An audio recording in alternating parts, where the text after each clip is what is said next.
Hi, in this lesson, we're learning about using Slack to chat with your training team. So that way you guys can have less meetings and all stay in sync as you're spread around the world.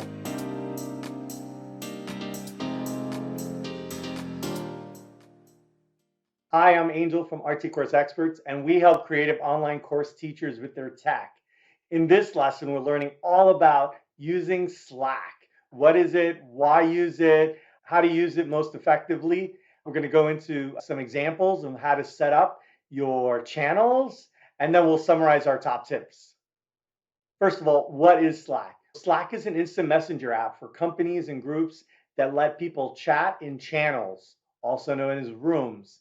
There's been many chat programs before that we've used for our personal lives or at work, but Slack is killing it. Slack is rocking. It's just a fantastic platform and it's free.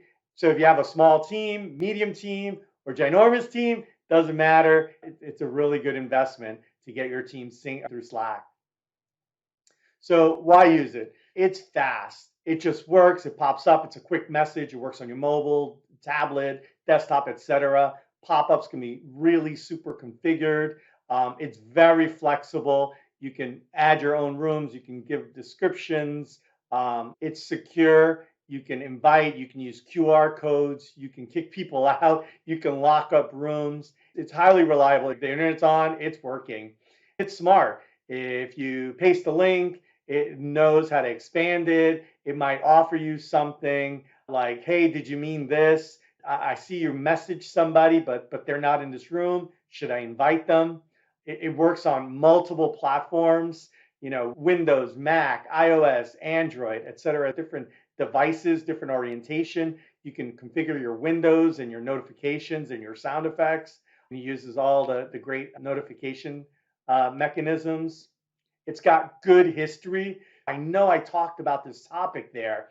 You Control F, find that thing you just talked about, and then boom, there it is. There's the answer. There's that link that you were looking for, that message, that data. So it's got great history as you could search across all your channels or within a channel or topics with certain people.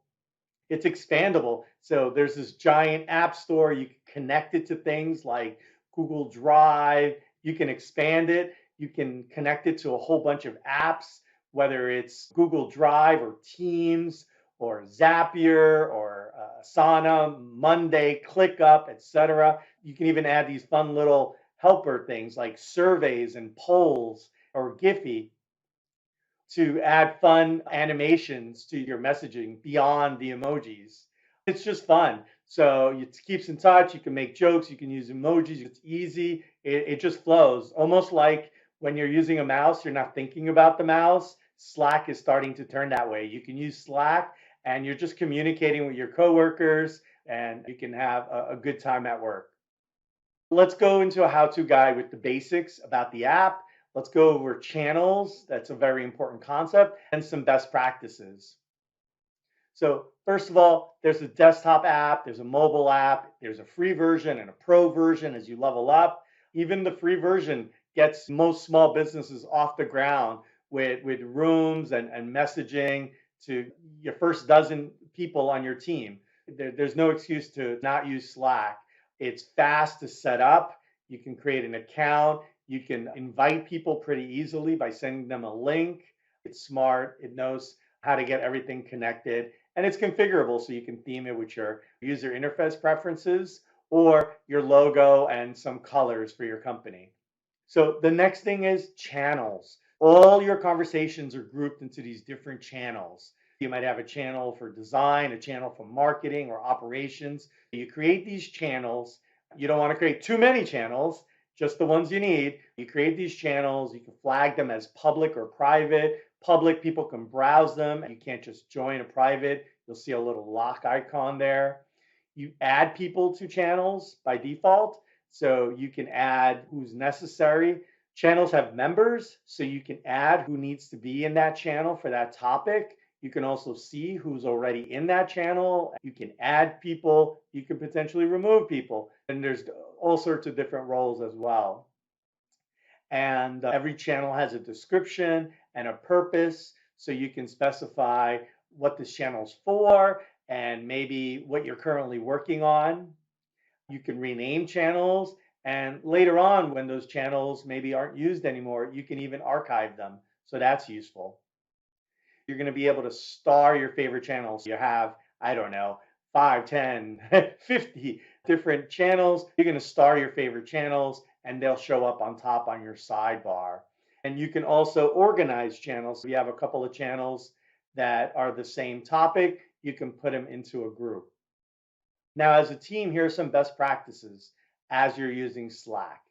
First of all, you can send direct messages to specific people. You don't have to just chat in a room. When you are in a room and you really want to get somebody's attention, like you're asking a question, you can use an @ sign with a name. So you might say, @Amy. Hey, Amy, I wanted to ask you about something. And then you could send a message directly to her, like, so does this look okay, @Amy? And then you can include a picture, a sound, a video, a link, whatever you want. Slack's super smart and knows all the standard media types.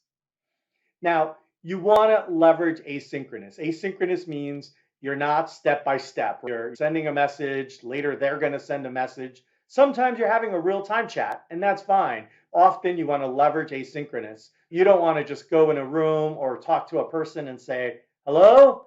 No, you want to just tell them what the thing is. Hey, Mike, when you get a chance, can you tell me what the right procedure is for onboarding a new client? So you want to be asynchronous. Whenever Mike logs in, whether he sees it right away or in an hour or so, Mike will get you back that answer. So that's just asynchronous. That way we're all just maximizing. We're not blocking. We're asynchronous. We're working on our own thing. And if we need to, we can name that person, and that'll force a pop-up on that person so that you're notified that they've been mentioned. Another thing is, as your team is sending messages back and forth, you're going to want to include links. You're not going to want to say like, hey, I did the task, right? Your team's going to say, hey, I did the task. Here's this link, right? Here's the output, or here's the link to the task in Asana or ClickUp or Monday or whatever. You're going to want to include those links. And as a team, you can even get into that and say, hey, where's the link?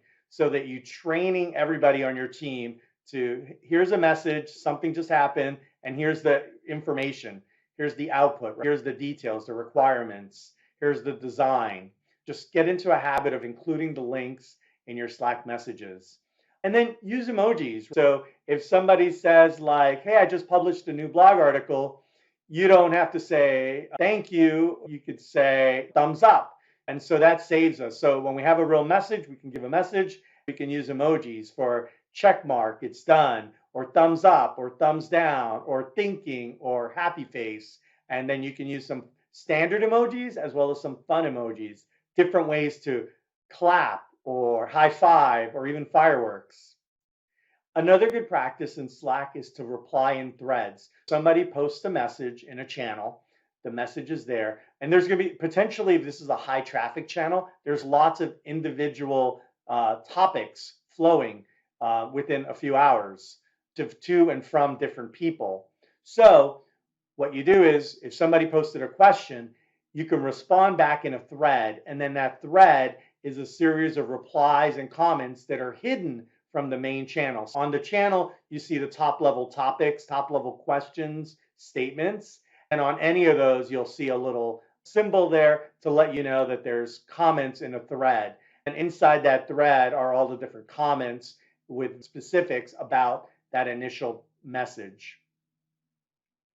Don't forget, not everything has to be done in a channel. You can use direct messages, one-on-one messages. You can even have direct messages with 2 or 3 people. You're just basically going to send a message to first name, comma, second name, and then that's it. You 3 are talking. It gets a little awkward when you want to add people. Let's add another person. Let's add another person. And you got to figure out if you include the history, do you start over? Does it show up as a new collection of direct messages with a 4th person instead of the original 3?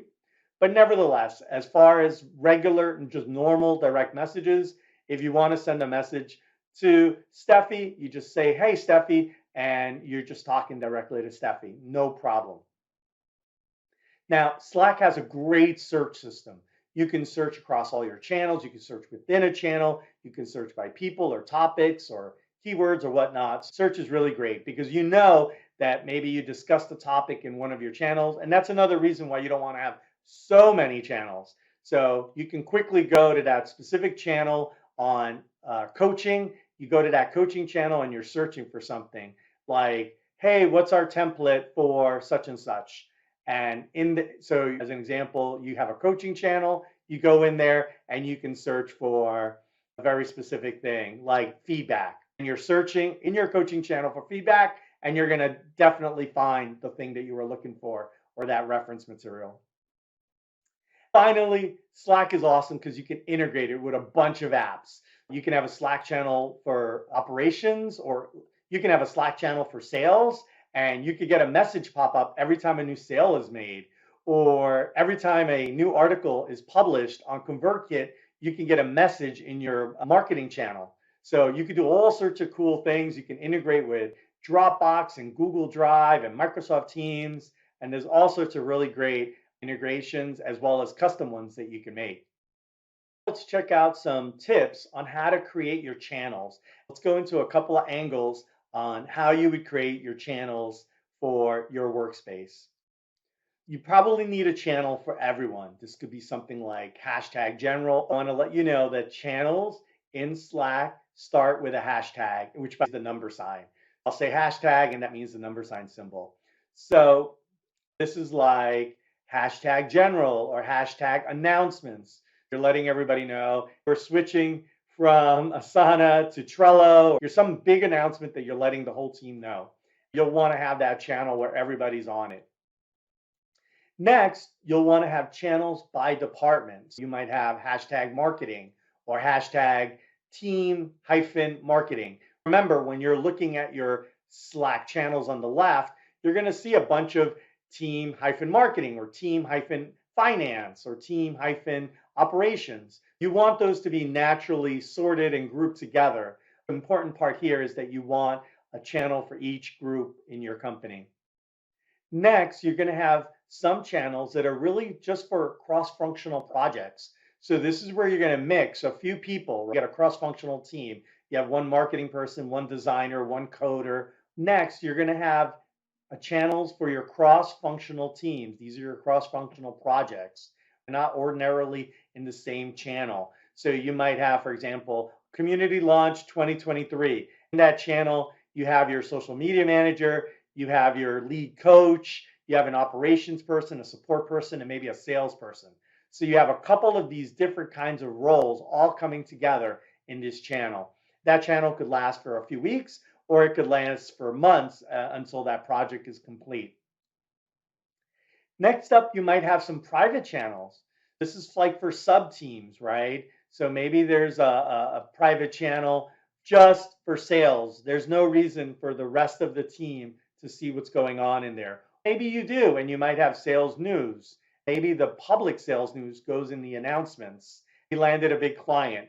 But in general, some of your channels might be private, and they'll see a little lock icon, and you can configure who in that channel can add more people or if they're members. And that's good so that you avoid noise and you keep everybody aligned and focused on what they need to do. Another good practice with channel names is to prefix and group similar channels.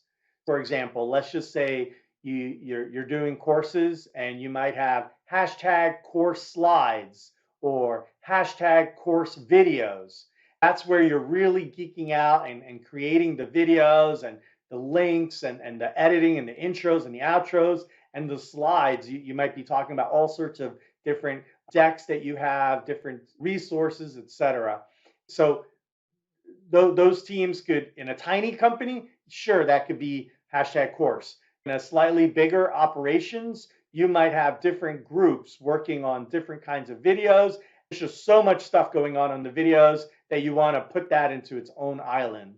So when that happens, a good technique is to prefix course slides, course videos, course resources. There might be a lot going on with marketing, and you might do the same, where you might have marketing content or marketing leads, right? Depending on the size of your company, 3, 5, 10 different marketing channels. Every channel can have a description and a topic, so you should leverage that. Sometimes the channel name, you're going to keep it brief, but once they're clicking on a channel, you want people on that channel to really be focused on a certain topic. So you can go ahead and provide a description for every channel. The description could be longer, right? All about our music coaching program. That's what we're talking about on this channel. You can also have an additional comment that talks about what are you working on? What are the people on this channel working on? So what's the name? What's the overall description? And what's our focus? And those are all really cool things to get everybody aligned and moving in the right direction. Next up is a social or off-topic based channels where you don't have very specific work topics. You want to just kind of have a great fun environment. As an example, some people use a hashtag fun channel or hashtag random or jokes and things like that. So you can come up with your own channels. That way you don't clutter the main work channels. So you stay focused on the work channels. But if somebody does see something fun, or maybe it was out in the world, some music award show or some new movie that came out, they can talk about it over there. They can kind of have their water cooler moments. Finally, you can have temporary channels. You might have a channel that's just for a quick get together. It's preparing for something. It might be an event, it might be a get together, or it might be some task that's happening. So as an example, you can have a hashtag Brooklyn retreat because you're using that channel to talk about, hey, where are we eating tonight? Hey, I have family, I won't be at the get together, or something like that. Another example could be you might put hashtag temporary or like hashtag temp Adobe migration because we're moving from an Adobe program. You might just have these temporary channels where everybody's just aware their programs are changing, or maybe something's happening. Yeah. As you're creating all these different channels, what you want to do is for the size of your company and the amount of team members that you have, you want to find that right size. So you want to avoid too many channels where people are hiding channels inside groups, potentially muting channels, information's getting lost. You typed something, you discussed it, but you can't find it because it's in all these different channels, or it's not getting received because you posted it in this channel that was limited, or maybe it got archived. So every once in a while, clean up and auto archive some channels. Let's summarize. Here are the top things you need to know for Slack. It's easy, it's smart. You can have it on your mobile, your desktops, etc. It's all about channels. If you need to, you can have some direct messages, but it's really all about the channels. It's fast. You should leverage threads. You should leverage emojis. Emojis are great to make responses more fun. As you level up, you can then start to add app integration. So whether it's polls or whether it's being really smart about the links you're sharing, that's just amazing. So now you're a lot smarter on Slack. It's pretty easy to use. It's free. And once your team starts using it, you might not go back. To learn more, check out the info and links in the notes. If you're loving this stuff, subscribe to keep leveling up your creative business. And if you need any tech help with your courses, community, or teacher website, visit www.rtcourseexperts.com. Thanks for hanging out. Let's stay in touch.